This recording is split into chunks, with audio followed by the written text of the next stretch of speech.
Bapak Ibu sudah membuka Lukas 17. Saya baca dari ayat 1 sampai ayat 10. Yesus berkata kepada murid-muridnya, "Tidak mungkin tidak akan ada penyesatan, tetapi celakalah orang yang mengadakannya. Adalah lebih baik baginya jika sebuah batu kilangan diikatkan pada lehernya, lalu ia dilemparkan ke dalam laut, daripada menyesatkan salah satu dari orang-orang yang lemah ini. Jagalah dirimu. Jikalau saudaramu berbuat dosa, tegurlah dia. Dan jikalau ia menyesal, ampunilah dia. Bahkan jikalau ia berbuat dosa terhadap engkau 7 kali sehari, dan 7 kali ia kembali kepadamu dan berkata, aku menyesal, engkau harus mengampuni dia. Lalu kata rasul-rasul itu kepada Tuhan, tambahkanlah iman kami. Jawab Tuhan, kalau sekiranya kamu mempunyai iman sebesar biji sesawi saja, kamu dapat berkata kepada pohon ara ini, terbantunlah engkau dan tertanamlah di dalam laut, dan ia akan taat kepadamu. Siapa di antara kamu yang mempunyai seorang hamba yang membajak atau menggembalakan ternak baginya, akan berkata kepada hamba itu setelah ia pulang dari ladang, mari segera makan. Bukankah sebaliknya ia akan berkata kepada hamba itu, sediakanlah makananku, ikatlah pinggangmu dan layanilah aku sampai selesai aku makan dan minum. Dan sesudah itu engkau boleh makan dan minum. Adakah ia berterima kasih kepada hamba itu karena hamba itu telah melakukan apa yang ditugaskan kepadanya? Demikian jugalah kamu, apabila kamu telah melakukan segala sesuatu yang ditugaskan kepadamu, hendaklah kamu berkata, kami adalah hamba-hamba yang tidak berguna, kami hanya melakukan apa yang kami harus lakukan. Saudara-saudara sekalian, perumpamaan tuan dan hamba ini membicarakan apa artinya menjadi seorang hamba. Dan ini hanya bisa dimengerti daripada perspektif perikop sebelumnya. Itu sebab saya tadi membaca dari ayat ke-1. Beberapa nasihat daripada Yesus Kristus. Itu sebab saya ingin membahas perikop sebelumnya terlebih dahulu tentang 1 nasihat dan 3 tanggung jawab yang harus dimiliki oleh seorang hamba. Nasihat Yesus yang pertama untuk seorang hamba adalah jagalah dirimu. Di ayat 3. Jagalah dirimu. Saudara sekalian, saya masih ingat kalimat dari Bapak Stephen Tong waktu beliau berkhotbah di Singapura. Beliau berkata seperti ini di atas mimbar. Siapa di antara saudara berani berkata kepada Tuhan, kalau saya sudah hidupnya sia-sia, panggillah saya pulang. Ini memberikan satu kesadaran kepada kita untuk apa kita hidup di dalam dunia ini. Kita mau hidup berkualitas untuk Tuhan. Kita tidak mau hidup sia-sia, apalagi merencanakan untuk berdosa. Sudah tahu itu dosa merugikan orang lain, masih terus kita kerjakan. Ini hidup yang sudah menjadi sandungan. Itu sebab berlakulah kalimat tadi. Siapa di sini berani berkata kepada Tuhan, jikalau hidup saya sudah tidak ada artinya di dalam dunia, ambillah aku ya Tuhan. Ini mirip dengan kita sedang berdoa kepada Tuhan. Ya Tuhan, jikalau saya sedang berjalan menuju kepada dosa perzinahan, panggillah saya pulang. Apakah kita berani berdoa seperti itu kepada Tuhan, saudara-saudara? Panggillah saya daripada saya harus menyedihkan hatimu dan hidup menjadi sandungan bagi banyak orang. Doa semacam ini, saudara sekalian, ini mempunyai dasar di dalam bagian yang kita baca.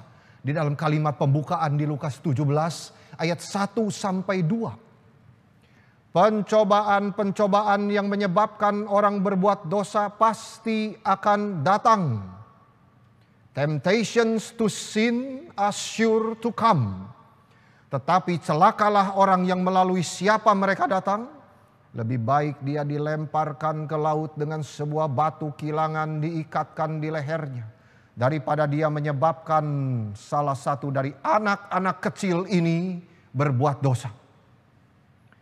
Saudara, kalimat awal Yesus di sini secara hurufiah adalah tidak dapat dihindari bahwa batu sandungan harus datang, yaitu pencobaan-pencobaan yang akan membawa kita jauh daripada Yesus Kristus dan menuntun kita ke dalam perbuatan dosa. Pencobaan-pencobaan itu pasti akan datang dan terus berdatangan di dalam hidup kita. Itu sebabnya Yesus pada kesempatan ini memberikan pengajaran yang praktis yang harus menjadi perhatian bagi kita semua. Tuhan memperingatkan kita semua untuk menjaga diri kita. Jaga dari apa? Dari menjadi sandungan. Inilah syarat yang pertama sebagai murid Yesus Kristus di dalam perumpamaan ini. Kondisi manusia yang sudah jatuh membuat batu sandungan itu tidak bisa dihindari. Kerusakan dosa terlihat di dalam semua aspek hidup manusia. Kadang-kadang kita hidup sudah tidak sadar kita sudah menjadi batu sandungan. Menjadi sandungan kadang bisa diekspresikan di dalam dua bentuk yang kitab suci berikan di dalam konteks ini. Saya akan mengambilnya di dalam pasal 15 ayat 1 sampai 2. Itu dari Farisi. Saya akan bacakan untuk Bapak Ibu sekalian. Para pemungut cukai dan orang-orang berdosa biasanya datang kepada Yesus untuk mendengarkan dia. Maka bersungut-sungutlah orang-orang Farisi dan ahli-ahli Taurat, katanya, ia menerima orang-orang berdosa dan makan bersama-sama dengan mereka. Dalam hal ini Farisi memandang rendah para pemungut cukai dan orang-orang berdosa itu. Farisi tidak peduli terhadap orang-orang berdosa, tetapi cilakanya mereka juga tidak mau Yesus peduli terhadap orang-orang berdosa. Mereka bersungut-sungut justru ketika Yesus berbuat kebaikan kepada orang-orang berdosa. Farisi berdosa double karena mereka tidak punya hati terhadap pemungut cukai. Dan mereka juga tidak mau Yesus peduli. Maka mereka bersungut-sungut. Inilah sandungan itu. Jika kita tidak bisa melakukan satu kebaikan, maka kita juga tidak mau orang lain melakukan itu. Saudara-saudara, kita harus berhati-hati terhadap dosa keegoisan semacam ini. Kita mau berubah, kita mau bersyukur jika ada orang lain yang bisa melakukan kebaikan lebih daripada kita. Jangan kita mengiri orang lain. Jangan kita menggerutu dan menjadi sandungan bagi orang lain. Biarlah mereka menjadi berkat bagi orang lain dan kita mendoakan mereka. Contoh dari kitab suci terhadap sandungan yang kedua adalah yang dikerjakan oleh orang kaya. Di dalam Lukas 16 ayat 19 sampai 21. Orang kaya ini sudah menjadi sandungan terhadap Lazarus. Orang kaya itu bersukaria di dalam kemewahan. Sedangkan Lazarus yang badannya penuh borok berbaring dekat rumah dia tidak pedulikan. Lagi-lagi ini bicara soal kepedulian hati kita. Yohanes di dalam suratnya yang pertama bicara soal ini. Barang siapa mempunyai harta duniawi dan melihat saudaranya menderita kekurangan, tetapi menutup pintu hatinya terhadap saudaranya itu, bagaimanakah kasih Allah tetap di dalam dirinya? Dengan kata lain, bagaimana mungkin seorang bisa mencintai Tuhan dan tidak menolong saudara sendiri yang berkekurangan? Dalam cerita Yesus ini bahkan anjing liar lebih punya hati untuk peduli dengan menjilati boroknya daripada orang kaya itu. Padahal dia bukan orang tidak percaya Tuhan, tetapi dia tidak punya hati untuk belas kasihan. Padahal intisari daripada pengajaran Yesus Kristus selalu adalah belas kasihan, compassion. Itu lebih penting daripada legalistik, ritual keagamaan. Di dalam konteks sandungan daripada orang kaya ini, membuka diri terhadap mereka yang berkekurangan menyatakan keadaan rohani kita. Kita semua orang Kristen, termasuk orang kaya itu juga adalah anak Abraham. Tetapi semua hartanya itu digunakan untuk dirinya. Dia tidak peduli orang miskin. Uang memang bicara keras sekali di dalam segala zaman, saudara-saudara. Itu sebabnya Tuhan mengajar di dalam perumpamaan ini. Supaya kita berbijaksana menggunakan harta untuk membantu mereka yang berkekurangan. dan kita di dalam kita memberikan persembahan bagi pekerjaan Tuhan. Di sini orang kaya itu dipakai sebagai contoh. Tetapi yang punya uang sebenarnya bukan hanya orang kaya, bukan. Kita semua punya uang. Tergantung berapa besar kita rela membantu orang yang berkekurangan, yang berkebutuhan. Jikalau kita berpikir tentang anugerah Tuhan, maka kita tidak perlu tertekan. Karena tidak bisa memberi sebanyak orang lain, lalu hati kita menjadi tertekan. Karena yang Tuhan minta adalah hati yang berbelas kasihan. Percuma memberikan uang yang banyak tetapi tidak ada hatinya. Itu cuma memupuk jasa saja daripada manusia. Tetapi di mata Tuhan tidak ada artinya. Tuhan tahu berapa banyak sisa uang kita di bank. Dan berapa besar yang kita berikan untuk saudara kita yang membutuhkan. Yohanes di dalam suratnya yang pertama 3 ayat 17 berkata seperti ini. Barang siapa mempunyai harta duniawi. Siapa di antara kita yang tidak punya harta? Tidak ada, bukan? Tetapi melihat saudaranya menderita kekurangan dan menutup pintu hatinya terhadap saudaranya itu. Bagaimanakah kasih Allah dapat tetap di dalam dirinya? Saudara sekalian, ini bukan sesuatu nasihat yang ekstrim. Seperti kita menyerahkan diri kita. Kita menyerahkan nyawa kita untuk saudara-saudara seiman kita. Bukan. Ini sesuatu yang jauh lebih realistis. Dia bertanya, jika ada yang memiliki barang-barang duniawi dan melihat saudaranya membutuhkan, tetapi dia menutup hati kepadanya, bagaimana mungkin kasih Tuhan ada di dalam dirinya? Kristus yang sudah mati bagi kita.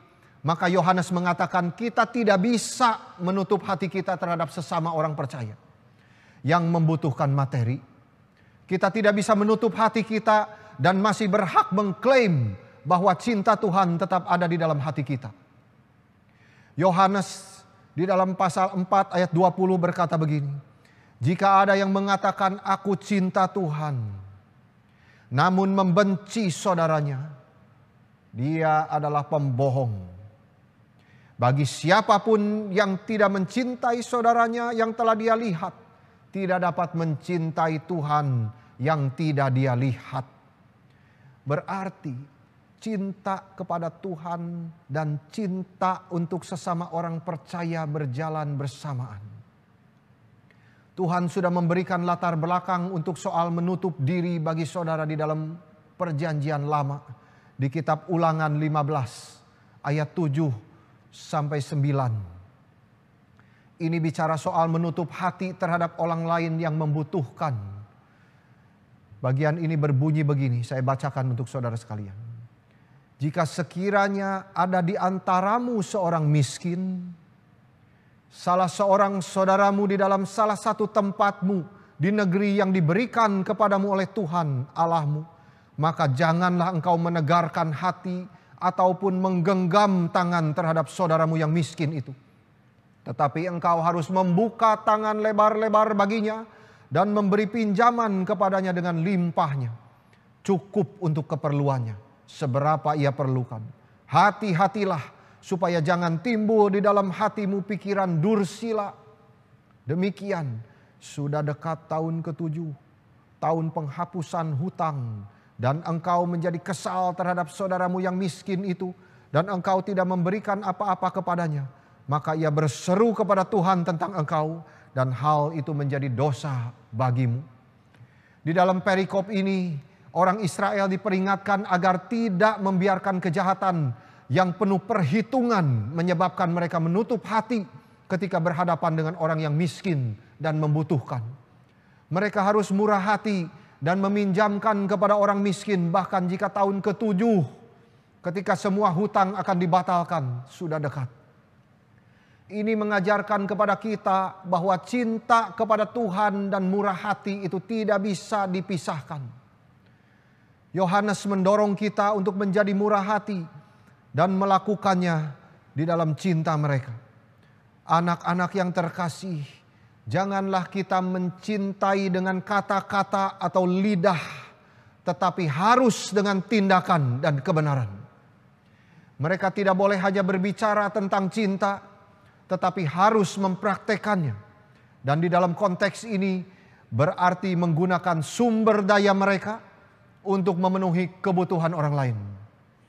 Mencintai di dalam kebenaran di sini berarti mencintai dengan sungguh-sungguh, yang berbeda dengan mencintai di dalam kata-kata saja.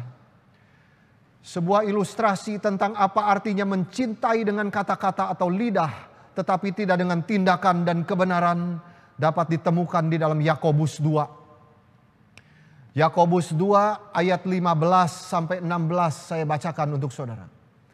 Jika seorang saudara atau saudari tidak mempunyai pakaian dan kekurangan makanan sehari-hari, dan seorang dari antara kamu berkata kepadanya, "Selamat jalan, kenakanlah kain panas dan makanlah sampai kenyang," tetapi ia tidak memberikan kepadanya apa yang perlu bagi tubuhnya, apakah gunanya itu? Itu sebabnya jika kita tidak mau membuka hati dan memberikan kepada mereka yang berkekurangan di depan mata kita, maka kita sudah menjadi sandungan. Ini dua contoh yang menjadi peringatan bagi kita semua untuk tidak hidup menjadi sandungan bagi orang lain. Satu daripada Farisi dan satu lagi daripada orang kaya.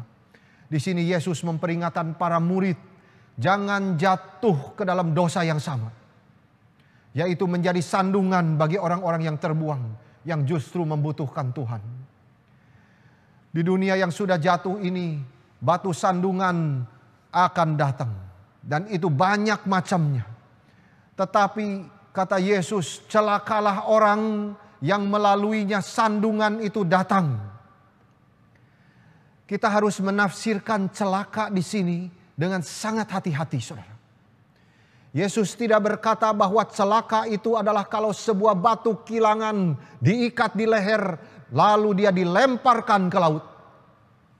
Ini maksudnya kalau kecelakaannya cuma dilemparkan ke laut, itu masih mending, saudara. Karena itu justru menjadi cara untuk menghindari celaka itu sendiri. Tetapi yang Yesus maksudkan di sini, celakanya itu sendiri jauh lebih buruk dan lebih besar. Yesus berkata di pasal 17 ayat 22. 17 ayat 2. Adalah lebih baik baginya jika sebuah batu kilangan diikatkan pada lehernya, lalu ia dilemparkan ke dalam laut, daripada menyesatkan salah satu daripada orang yang lemah ini. Di dalam Inggris ini lebih jelas, the little ones. Betapa Tuhan sangat menyayangi anak-anak. Jangan sampai kita sebagai guru-guru mengajar yang salah kepada anak-anak. Jangan sampai kita mengajar sesuatu yang menyesatkan mereka. Jikalau saudara dipanggil Tuhan menjadi guru bagi anak-anak, betapa seriusnya seseorang yang menjadi guru itu. Betapa pentingnya tugas untuk mengajarkan anak-anak takut kepada Tuhan. Spurgeon memberitahu kita bahwa semua anak kecil itu mempunyai jiwa. Itu sebabnya janganlah mereka diisi dengan hal-hal yang tidak layak mereka dengar. Berarti kata-kata yang tidak membangun tidak perlu diucapkan. Jika saudara mengajar anak kecil ajaran yang salah, maka mereka akan percaya kepada saudara. Jika saudara mengajar ajaran sesat, maka mereka juga akan menerima itu. Apa yang saudara ajarkan hari ini, mereka tidak akan pernah lupa. Saudara ajar yang jahat, mereka akan terus ingat. Semua anak memiliki jiwa yang kekal, dan mereka akan mengingat apa yang kita ajarkan. Dan kita tidak sedang mengajar ilmu-ilmu alam atau geografi. Jikalau kita mengajar bahwa kutub utara itu dekat dengan garis khatulistiwa, mereka akan percaya. Tetapi itu tidak akan membawa mereka ke neraka. Itu sebab di sini Tuhan menasehatkan, jagalah dirimu. Karena apa? Karena saudara sedang mempersiapkan jiwa masuk ke dalam kekekalan. Jika saudara mengajar yang salah, maka adalah lebih baik baginya jika sebuah batu kilangan diikat pada leher lalu dilemparkan ke dalam laut, daripada menyesatkan salah satu dari anak kecil ini. Ini dekat dengan kata lain, lebih baik mati daripada menyebabkan anak-anak kecil tersandung dan pada akhirnya mendatangkan celaka yang diperingatkan oleh Yesus Kristus.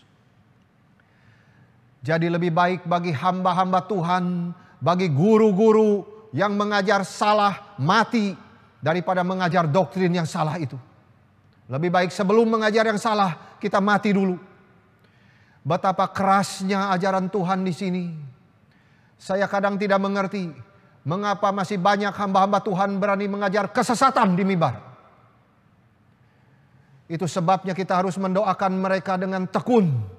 Bagi hamba-hamba Tuhan untuk membicarakan hanya firman kebenaran, untuk membangun jemaat Tuhan, karena apa yang dikatakan di mimbar itu adalah perkataan Tuhan sendiri. Kita tidak boleh main-main dengan firman Tuhan. Saudara-saudara, itu sebabnya kita harus mendoakan guru-guru, hamba-hamba Tuhan, semua orang yang dipercayakan oleh Tuhan untuk mengajar, mempengaruhi orang-orang lain, khususnya anak-anak. Karena mereka adalah laskar-laskar Kristus yang dipersiapkan untuk melakukan sesuatu pekerjaan bagi kerajaan Tuhan. Kita tidak boleh main-main, saudara-saudara. Tidak heran Yakobus memperingatkan di dalam pasal 3 ayat 1. Saudara-saudaraku, janganlah banyak di antara kamu mau menjadi guru. Sebab kita tahu bahwa sebagai guru kita akan dihakimi menurut ukuran yang lebih berat. Itu sebab di dalam bagian ini Tuhan Yesus mengajar kita adalah lebih baik mati daripada memiliki sikap yang membuat orang lain jauh daripada Kristus. Tuhan mengajar kita bahwa kematian sekarang karena takut berdosa, karena kita takut mengejikan Tuhan, karena kita takut membawa orang kepada kesesatan, itu adalah lebih baik daripada cilaka yang menunggu kita di dalam neraka. Itu sebab peringatan Yesus, jagalah dirimu, ini harus benar-benar menjadi perhatian kita sebagai murid Yesus pada malam hari ini. Dan ini menuju kepada syarat praktis yang kedua dari Tuhan Yesus bagi seorang hamba, yaitu selain menjaga diri, adalah tanggung jawab kita di dalam 3 hal. Ini dicantumkan di dalam ayat 3b sampai 4a. Di sini kita melihat satu hal yang berkaitan erat dengan tanggung jawab untuk tidak menyebabkan orang lain tersandung ke dalam dosa, adalah tanggung jawab untuk membantu mereka ketika mereka jatuh. Yang pertama, tanggung jawab kita adalah untuk menegur. Ayat 3b berkata begini, jika saudaramu berdosa, tegurlah dia. Saudara-saudara, di sini saudara laki-laki berarti sesama orang Kristen. Ini bisa berarti kepada mereka yang perilakunya yang berdosa menyebabkan orang lain tersandung, atau mereka yang telah tersandung kembali ke dalam perbuatan dosa. Di dalam kedua kasus, teguran itu harus serius, harus kita beri dengan terus terang, dengan jujur, dengan tidak menghakimi seperti seolah-olah kita lebih tinggi daripada orang itu. Tetapi dengan kasih dan cinta daripada Tuhan, kita datang dan menegur, bukan menghina atau menghakimi. Bukan dengan spirit kita menikmati sesuatu teguran kepada orang lain seolah-olah kita itu orang yang suci dan sempurna. Kalau kita menikmati teguran kepada orang lain, itu berarti kita bisa jatuh ke dalam menghakimi. Tetapi di ekstrim yang lain, kebanyakan dari kita lebih memilih untuk tidak berkata apa-apa. Kita sering memilih hidup di dalam kenyamanan. Tahu orang berbuat dosa, tetapi lebih baik diam. Tetapi Yesus berkata kepada muridnya, Jika saudaramu berdosa, tegurlah dia. Ini yang pertama, tanggung jawab kita sebagai murid Tuhan. Dan yang kedua, selain menegur, Tuhan menuntut kita juga untuk memaafkan. Ayat 3 juga sampai 4. Dan jika dia bertobat, ampunilah dia. Jika dia berdosa terhadap engkau 7 kali dalam sehari, dan 7 kali kembali kepadamu dan berkata, aku menyesal, ampunilah dia. Ini adalah kewajiban untuk menegur berkaitan pada tanggung jawab untuk mengampuni. Kewajiban untuk memaafkan menjadi semakin pribadi lagi di dalam ayat ini. Jika saudaramu berdosa dan jika dia bertobat, ampunilah dia. Kemudian secara masuk lebih pribadi, jika dia berdosa terhadap engkau 7 kali di dalam sehari, dan 7 kali ia kembali kepadamu dan berkata, aku menyesal, engkau harus mengampuni dia. Jadi intinya adalah bahwa setelah teguran awal dan pemberian pengampunan daripada kita, jika dia berdosa lagi dan berdosa lagi dan seterusnya, masalahnya menjadi sangat pribadi. Dosanya semakin melawan kita. Tetapi terlepas daripada natur pelanggaran itu dan pengulangan yang terus-menerus daripada pelanggaran dosa dia, Tuhan Yesus berkata kepada kita semua malam hari ini, jika dia bertobat, kita harus mengampuninya.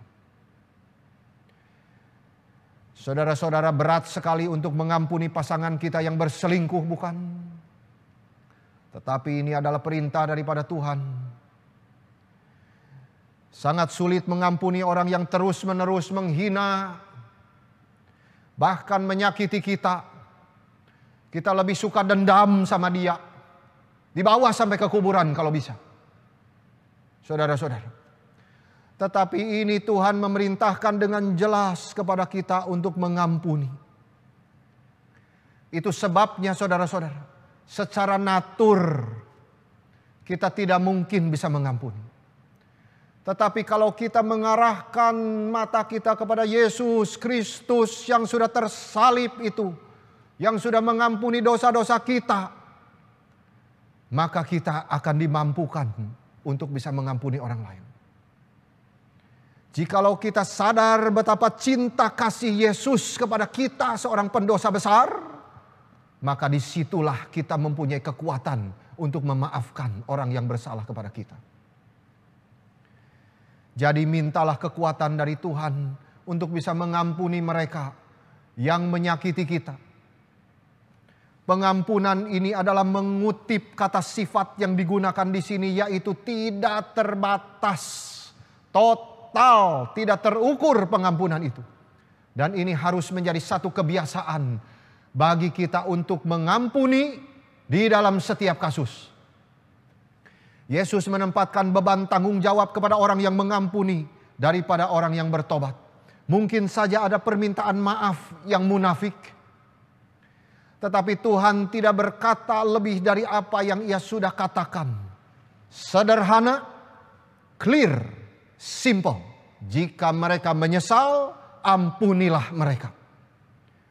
Berarti lebih baik bersedia mengampuni 7 kali sehari, meskipun saudara itu tidak tulus, daripada menolak untuk mengampuni jiwa yang benar-benar bertobat.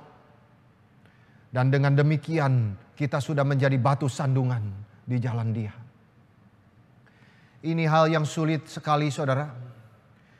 Kita harus menegur dosa meskipun kita tidak punya natur seperti itu. Kita harus mengampuni orang yang menyakiti kita meskipun kita tidak menginginkannya. Tetapi di sini Tuhan menuntut ketaatan kita. Ketaatan kita itu mulia karena dengan melakukan itu berarti kita sudah menjadi lebih mirip dengan Tuhan kita, yang sudah mengampuni dosa-dosa kita terlebih dahulu. teladan Yesus bahwa ia selalu menentang dosa dengan teguran terus-menerus. Tetapi jangan lupa, ia juga selalu tangannya terbuka untuk mengampuni orang berdosa yang datang kepadanya bertobat. Pengampunannya tidak terbatas. Bukankah Tuhan sudah berkali-kali mengampuni kita? Itu sebabnya dengan spirit semacam inilah kita telah menjadi lebih mirip dengan Tuhan kita Yesus Kristus. Jikalau kita mengampuni orang yang bersalah kepada kita. Selain menegur, mengampuni, tanggung jawab kita sebagai murid Tuhan adalah memiliki iman. Ini di ayat 5-6. Lalu kata Rasul itu kepada Tuhan, tambahkanlah iman kami. Jawab Tuhan, kalau sekiranya kamu mempunyai iman sebesar biji sesawi saja, kamu dapat berkata kepada pohon ara ini, terbantunlah engkau dan tertanamlah di dalam laut, dan ia akan taat kepadamu. Ini adalah satu permintaan yang penting, tambahkanlah iman kami. Mereka tidak meminta lebih banyak cinta atau toleransi supaya mereka bisa mengampuni. Mereka tidak minta keberanian untuk bisa menegur orang lain yang berdosa. Mereka juga tidak minta lebih banyak lagi pengertian dan bijaksana. Sebaliknya mereka meminta iman agar mereka dapat menegur dan memaafkan saudara-saudara seiman. Bagaimana mereka bisa menghubungkan antara iman dan kemampuan untuk mengampuni ini? Apa hubungannya? Tambahlah iman dengan mengampuni. Para murid telah mempelajari perkataan Yesus Kristus ini. Pada kesempatan-kesempatan yang lain, Yesus mengatakan hal yang pada dasarnya sama, meskipun di dalam situasi dan keadaan yang berbeda. Mari kita lihat sebagai contoh di Markus 11 ayat 22. Waktu murid-murid tidak bisa mengusir setan, mereka tanya kepada Yesus, "Kenapa kami tidak bisa usir setan itu?" Yesus menjawab, "Karena kamu kurang iman." Dengan kata lain, percayalah kepada Tuhan. Sesungguhnya barang siapa berkata kepada gunung ini, beranjaklah dan tercampaklah ke dalam laut, asal tidak bimbang hatinya, tetapi percaya bahwa apa yang dikatakannya itu akan terjadi, maka hal itu akan diberikan kepadamu. Oleh karena itu, apapun yang kita minta di dalam doa, percayalah bahwa kita telah menerimanya, dan itu akan menjadi milik kita. Dan kita melihat iman tidak lepas dari pengampunan. Karena Yesus kemudian setelah mengatakan hal tadi, dia melanjutkan dengan berkata begini.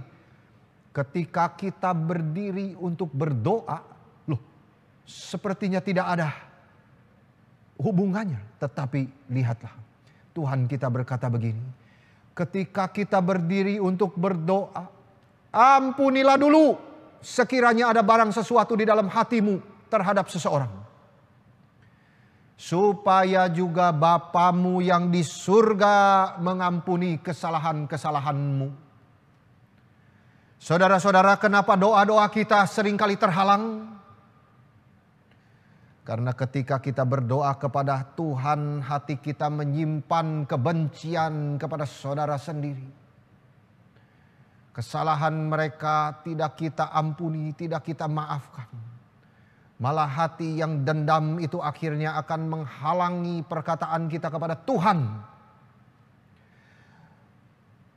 Lalu bagaimana kita mengharapkan Tuhan boleh mendengarkan doa-doa kita jikalau hati kita penuh kebencian dan dendam? Itu sebabnya kita harus belajar mengampuni saudara yang bersalah kepada kita, agar doa-doa kita didengar oleh Tuhan. Dan ia mengampuni juga dosa-dosa kita. Saat itu Tuhan berkata kepada murid-muridnya, percayalah kepada Tuhan. Kemudian Yesus mengatakan betapa kuasanya iman untuk melakukan mujizat. lalu disambung dengan panggilan untuk mengampuni. Pengajaran Yesus ini menjadi latar daripada permintaan murid tadi, tambahkanlah iman kami. Sebenarnya doa mereka menyatakan iman mereka. Dengan imanlah kita meminta iman. Seruan mereka, tambahkanlah iman kami, bukan artinya mereka tidak punya iman. Justru mereka sudah beriman. Tuhan, tambahlah iman kami. Ini kerendahan hati sebagai murid Tuhan. Meskipun itu menunjukkan iman mereka, juga menegaskan bahwa mereka tidak dapat meningkatkan iman mereka sendiri dengan usaha mereka. Ini kesadaran mereka yang sungguh-sungguh baik. Mereka tidak datang dengan sombongnya kepada Tuhan, lalu berkata, "Ya Tuhan, saya akan berusaha untuk menegur, untuk mengampuni mereka. Saya akan berusaha untuk lebih percaya kepadamu." Mereka mengerti bahwa iman itu adalah anugerah dari Tuhan. Mereka teringat doa rendah hati dari ayah yang anaknya kerasukan roh jahat. Waktu itu mereka mengikut Yesus. Lalu dicatat oleh Markus 9 ayat 24. Waktu Tuhan Yesus berkata kepada ayah anak itu, "Tidak ada yang mustahil bagi orang percaya." Lalu ayah itu bicara apa, saudara? Dia dengan satu kesadaran dan rendah hati, dia berkata, "Aku percaya Tuhan. Tolong aku di dalam ketidakpercayaanku." Tidak ada orang tua tidak sayang anak. Kalau anak sakit, pasti mereka mau percaya Tuhan bisa sembuhkan anakku ini. Tapi di sini Tuhan mengajar kita bahwa iman untuk menghadapi tantangan hidup begitu besar, itu adalah anugerah daripada Tuhan.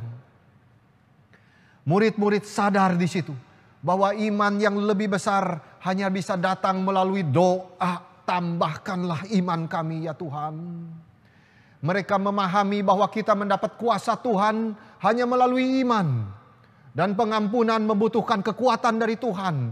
Jadi mereka berdoa untuk mendapatkan tambahan bagi iman mereka.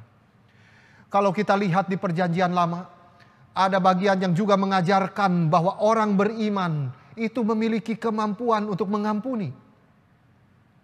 Jadi ada ikatan yang erat, hubungan yang erat antara orang beriman dan mengampuni.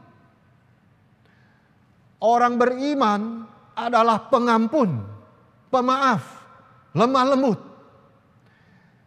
Abraham adalah bapa orang beriman. Dia adalah pengampun. Ketika gembala-gembala Lot bertengkar dengan gembala Abraham, padahal Lot jauh lebih muda, tetapi Abraham tidak bertengkar dengan dia. Tetapi dengan tenang Abraham memberikan Lot apa yang menjadi pilihannya. Kita melihat bahwa iman Abraham memberikan kekuatan bagi dia untuk dia bisa mengampuni. Yusuf, seorang pria yang penuh iman, dia juga mengampuni saudara-saudaranya yang menjual dia. Musa ketika dihina oleh Miriam dan Harun tidak membalas, tetapi dia dengan lemah lembut percaya kepada Tuhan.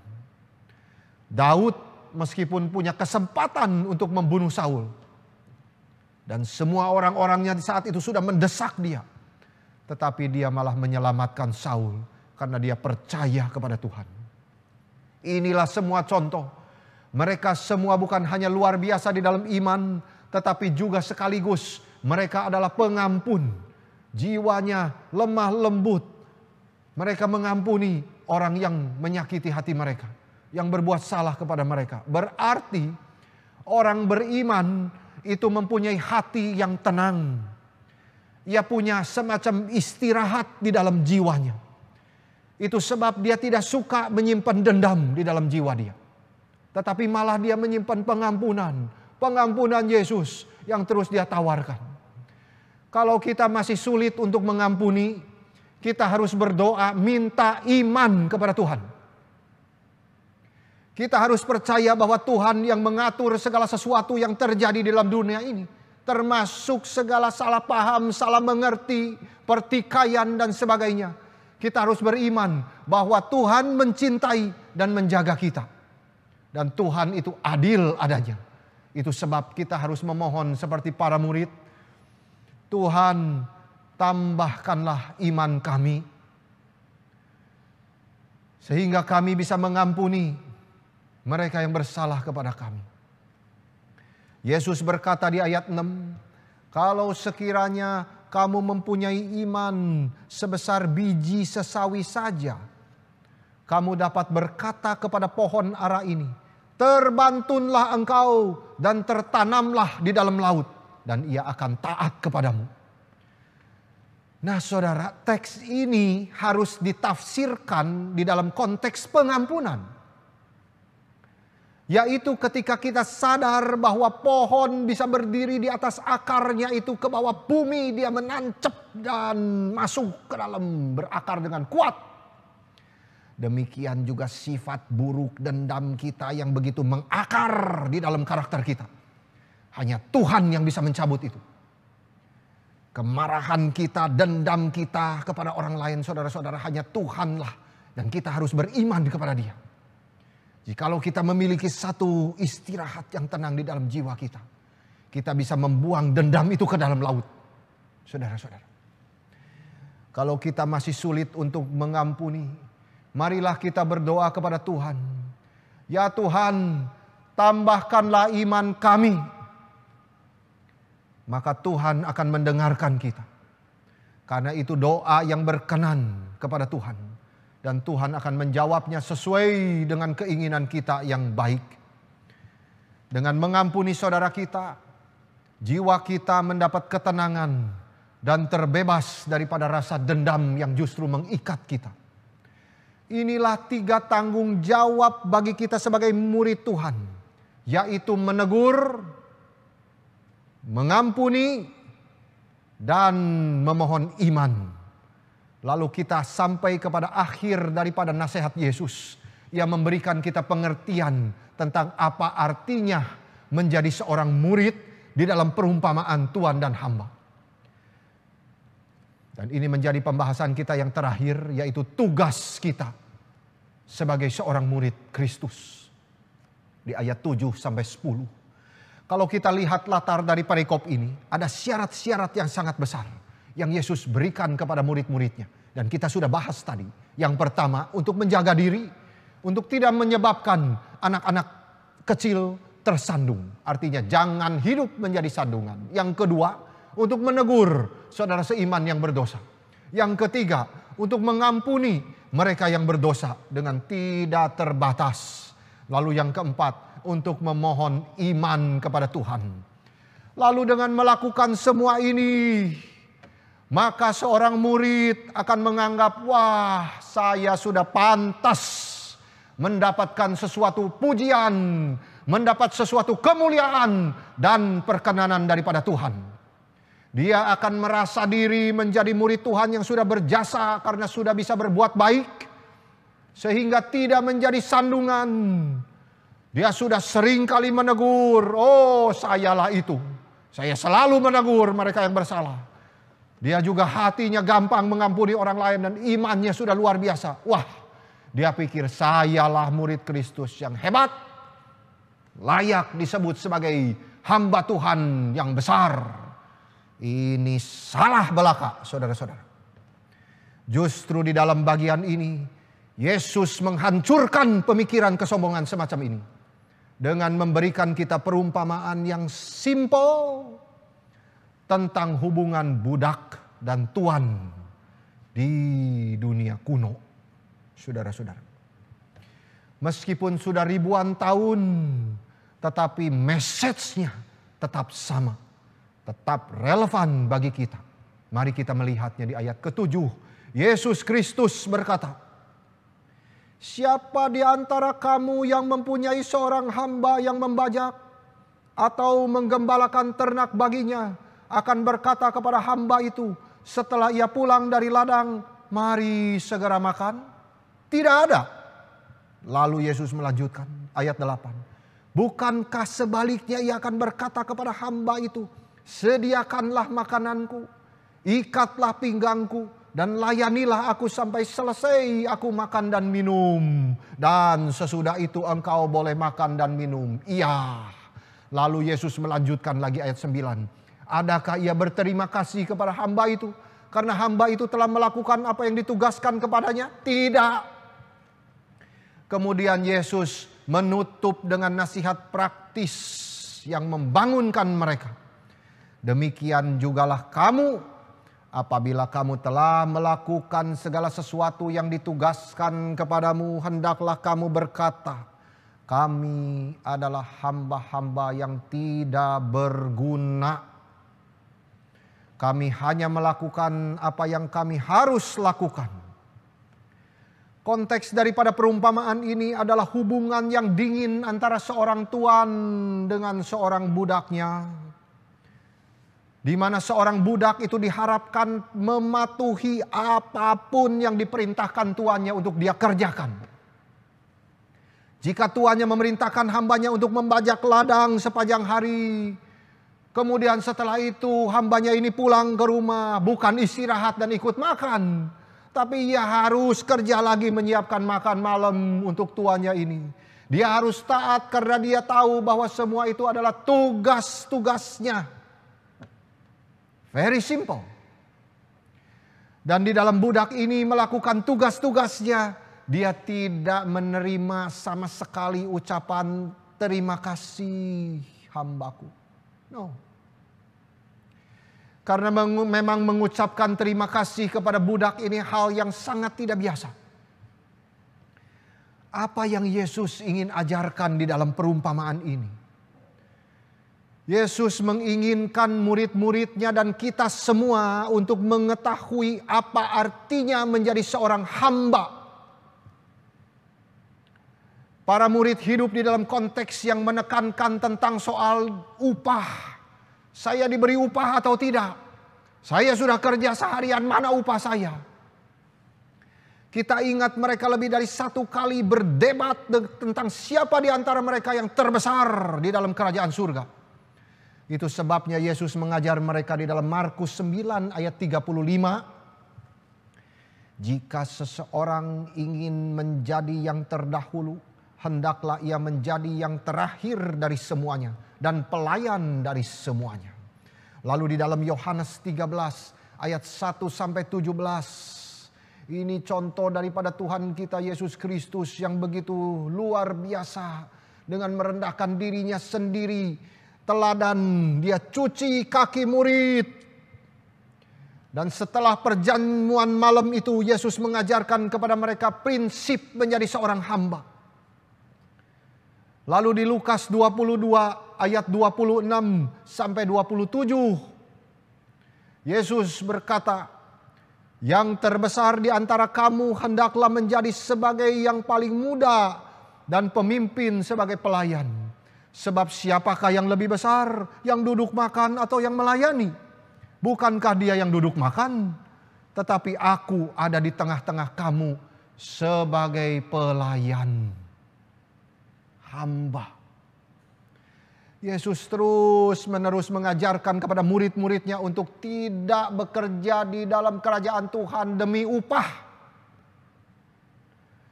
Allah tidak memperkerjakan hamba-hambanya supaya mereka mendapatkan upah karena pelayanan mereka. Tidak ada hamba yang pernah berkata, Tuhan engkau berhutang kepada saya, berikanlah upah saya. No. Allah tidak membeli pelayanan kita seperti tuan yang membeli waktu dan keahlian daripada budaknya itu. Karena Allah melampaui hubungan tuan dan hamba. Tidak seorang pun dapat mengajukan tuntutan kepada Allah untuk pelayanan yang sudah diberikan. Yesus menceritakan perumpamaan tentang tuan dan hamba untuk memberikan pandangan tentang arti menjadi seorang hamba kepada para muridnya. Tuan ini membuat sesuatu tuntutan yang jauh atas waktu dan keahlian hamba-hambanya. Dia berhak melakukan hal ini demi keuntungan dan kesenangannya sendiri. Yesus memberikan sesuatu isyarat bahwa jika hal ini berlaku antara tuan dan hambanya, betapa lebih jauhnya dengan hamba-hamba yang telah dipanggil untuk mengasihi dan melayani Tuhan dengan segenap hati, pikiran, jiwa, dan kekuatannya. Jika Tuhan menyuruh hamba-hambanya hidup suci karena Ia sendiri adalah kudus adanya, maka tidak seorang pun dapat datang kepadanya dan mengharapkan upah karena pekerjaan yang dikerjakannya. Tidak seorang pun yang sudah mengerjakan tugasnya dapat menuntut pujian daripada Tuhan. Jika Tuhan memberi pujian dan upah kepada hamba-hambanya, itu karena anugerah, bukan karena kehebatan dan jasa daripada hamba itu. Karena anugerah Tuhan sajalah yang memberikan pujian, yang memberikan upah di akhir hidup kita nanti di kerajaan surga yang kekal itu. Tidak ada hamba yang boleh menyombongkan diri. Hamba hanya bisa memuji tuannya. Jika kita mengerjakan tugas-tugas yang sudah dipercayakan Tuhan kepada kita, itu hanya anugerah. Itu bukan karena kita yang bisa ini dan itu, kita yang hebat mengerjakan ini dan itu, berbakat besar segala macam. Memang kelihatan besar sekali tugas kita. Menjaga diri, menegur, mengampuni, beriman. Tetapi semua ini bukanlah hal yang luar biasa. Hal ini bukanlah sesuatu yang wah besar sekali. No, ini adalah memang seharusnya sebagai murid Kristus kita hidup. Memang sudah menjadi bagian daripada hidup kita. Yaitu hidup yang menjaga diri. Hidup yang menegur. Hidup yang mengampuni dan hidup yang beriman kepada Tuhan. Itulah saudara-saudara, seharusnya kita menjadi murid Yesus Kristus. Itu sebab ketika kita sudah menyelesaikan satu tugas daripada Tuhan, kita tidak bisa mengklaim bahwa kita sudah mengerjakan lebih daripada yang seharusnya. Kita adalah hamba-hamba yang tidak berguna. Maksudnya apa? Maksudnya pelayanan terbaik apapun yang kita kerjakan sebenarnya tidak membawa keuntungan apapun untuk Tuhan, bukan? Tuhan tidak bertambah mulianya ketika kita memuliakan Dia. Apapun yang kita kerjakan tidak menambah sesuatu keuntungan bagi Tuhan. Kita hanya melakukan apa yang menjadi tugas kita. Nah saudara-saudara, untuk mengakhiri ini saya memakai contoh daripada Rasul Paulus. Di dalam 1 Korintus 9 ayat 16 dia berkata seperti ini. Jika aku memberitakan Injil, saudara tahu bagaimana Rasul Paulus bekerja banting tulang luar biasa untuk Tuhan. Saudara bisa membacanya di dalam kitab suci. Dia didera, dipukuli, dicambuk, dia di kapal hampir tenggelam. Dia terus berlayar tanpa lelah, berjerih untuk Yesus Kristus. Dia bilang seperti ini. Jika aku memberitakan Injil, aku tidak mempunyai alasan untuk memegahkan diri. Kita bisa ganti saja perkataan Paulus ini. Jika aku sudah melayani ini itu, bekerja ini itu untuk Tuhan, semua pelayanan the best for the Lord, maka kita harus ikut seperti Paulus, saudara-saudara. Aku tidak punya alasan untuk menyombongkan diri. That is the disciple of Jesus Christ. Humble. Karena apa? Karena semua tugas itu adalah keharusan bagiku. Malah Paulus menambahkan begini, saudara. Cilakalah aku jika aku tidak memberitakan Injil. Itu bukan menurut kehendakku sendiri, maka aku tidak berhak terima upah. Itu hanya tugas yang ditanggungkan oleh Tuhan kepadaku. Kalau demikian apa upahku? Upahku ialah ini. Bahwa aku boleh memberitakan Injil tanpa upah. Dan bahwa aku tidak mempergunakan hakku sebagai pemberita Injil. Inilah saudara-saudara. Apapun tugas yang diberikan Tuhan kepada kita, itu adalah anugerah daripada Tuhan sendiri. Yang memperlayakan kita untuk melayani Dia. Kita semua adalah murid-murid daripada Kristus Yesus. Dan Yesus menginginkan komitmen total daripada kita masing-masing sebagai hamba-hambanya yang tidak berguna untuk mengerjakan tugas-tugas yang dipercayakan oleh Tuhan kepada kita masing-masing. Dan kalau kita sudah mengerjakan banyak hal untuk Tuhan, kita bekerja, kita melayani, kita menginjil, kita setia memberikan perpuluhan, kita memberikan persembahan. Mungkin ada yang sampai tinggalkan kenyamanan hidup untuk Tuhan. Ketahuilah, janganlah kita memegahkan diri. Sehingga kita pikir, oh Tuhan, aku sudah melakukan ini. Sekarang saya mau klaim bahwa saya berhak mendapatkan kesuksesan.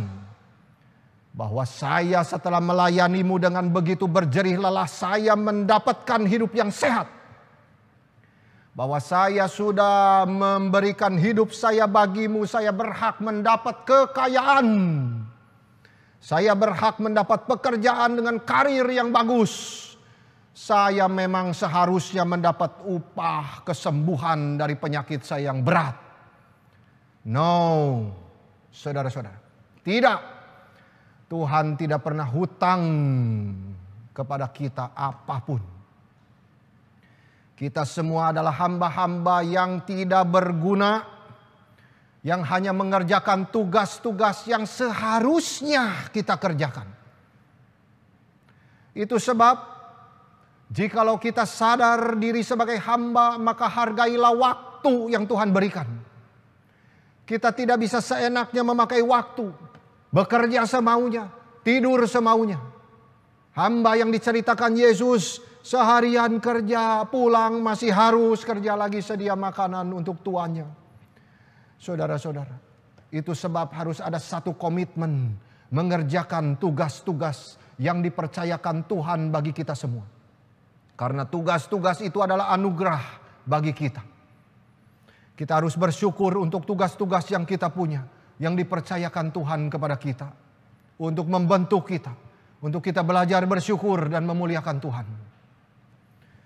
Marilah kita minta Tuhan menambah iman kita, agar kita boleh menjadi hamba-hamba yang berkenan di hati Tuhan, yang lebih mengasihi Tuhan dan melayani sesama. Amin.